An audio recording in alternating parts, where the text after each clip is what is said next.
चौंकाने वाली है टिहरी डैम पर बनी रिसर्च पेपर की रिपोर्ट। पहाड़ों के अंदर क्यों और कैसे धीरे धीरे खिसक रही चट्टानें। टिहरी डैम की झील से पूरे इलाके में हो रहे बदलाव कितने खतरनाक।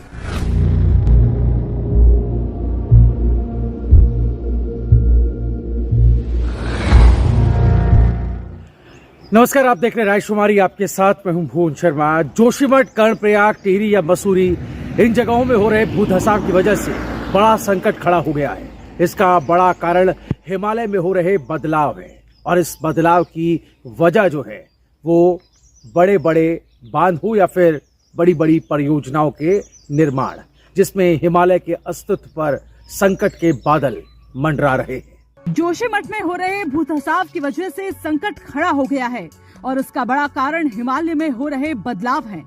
इस बदलाव की वजह बड़े बड़े बांध हो या फिर परियोजनाओं के निर्माण, जिससे हिमालय के अस्तित्व पर संकट के बादल मंडरा रहे हैं।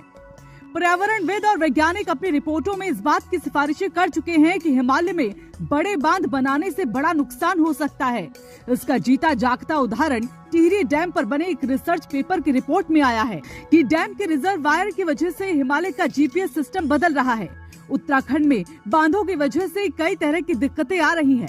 टिहरी डैम पर भी एक रिसर्च पेपर के मुताबिक, जिसमें एक रिपोर्ट तैयार की गई थी। पर्यावरणविद और वैज्ञानिक अपनी कई रिपोर्ट में इस बात की तरफ इशारा कर चुके हैं कि हिमालय में जो बड़े बांध बनाने से बहुत बड़ा नुकसान हो सकता है और इसका एक जीता जागता उदाहरण है ये मेरे पीछे जो आप देख रहे हैं, ये टिहरी डैम। दरअसल टिहरी डैम पर बने एक रिसर्च पेपर की रिपोर्ट में ये सामने आया है कि डैम के रिजर्वायर की वजह से हिमालय का जो जीपीएस सिस्टम है वो बदल रहा है। रिसर्च पेपर की रिपोर्ट में ये भी वैज्ञानिकों ने पाया कि टिहरी डैम की झील जो 42 किलोमीटर लंबी है, उसके आसपास के क्षेत्रों में भूस्खलन तेजी से हो रहे हैं। उत्तराखंड में गंगा और उसकी सहायक नदियों में 70 से ज्यादा जल विद्युत परियोजनाएं बन रही हैं और समय समय पर कई जल विद्युत परियोजनाओं से आसपास के गाँव और शहरों में नुकसान हुआ है। सुरंग के बनने से दरारें आई हैं। टिहरी डैम पर बनी झील के दबाव से उसके आसपास का क्षेत्र का सिस्टम भी बदल रहा है। टिहरी डैम जो कि 2400 मेगावाट का है, भारत का सबसे ऊंचा और बड़ा बांध भी टिहरी बांध ही है। तो वहीं दुनिया के 8 बड़े बांधों में टिहरी बांध का भी नाम है। वैज्ञानिकों की रिसर्च रिपोर्ट में पाया गया कि टिहरी डैम के रिजर्वायर में जब भी पानी पूरा भरता है तो आसपास की पहाड़ियां नजदीक आ जाती हैं और इस साल में 2 बार होता है। एक तरह से टिहरी झील सांस ले रही है और आसपास की जमीन सरक रही है। टिहरी डैम मेरे पीछे आप देख रहे हैं 2400 मेगावाट का है ये, और ये भारत का सबसे ऊंचा और बड़ा बांध भी कहा जाता है। यहाँ आपको ये जानकारी दे दूं इस डैम को लेकर कि दुनिया के 8 बड़े बांधों में इसकी गिनती होती है। लेकिन वैज्ञानिकों ने जो रिसर्च इस टिहरी डैम को लेकर दी है या जो रिसर्च सामने आई है, उसके बारे में आप सुनेंगे तो हैरान हो जाएंगे। उस रिसर्च के मुताबिक डैम के रिजर्वायर में जब भी पानी पूरा भर जाता है तो आसपास की जो पहाड़ियां हैं ना, जो देख रहे हैं आप, वो नज़दीक आ जाती हैं और ये साल में 2 बार होता है।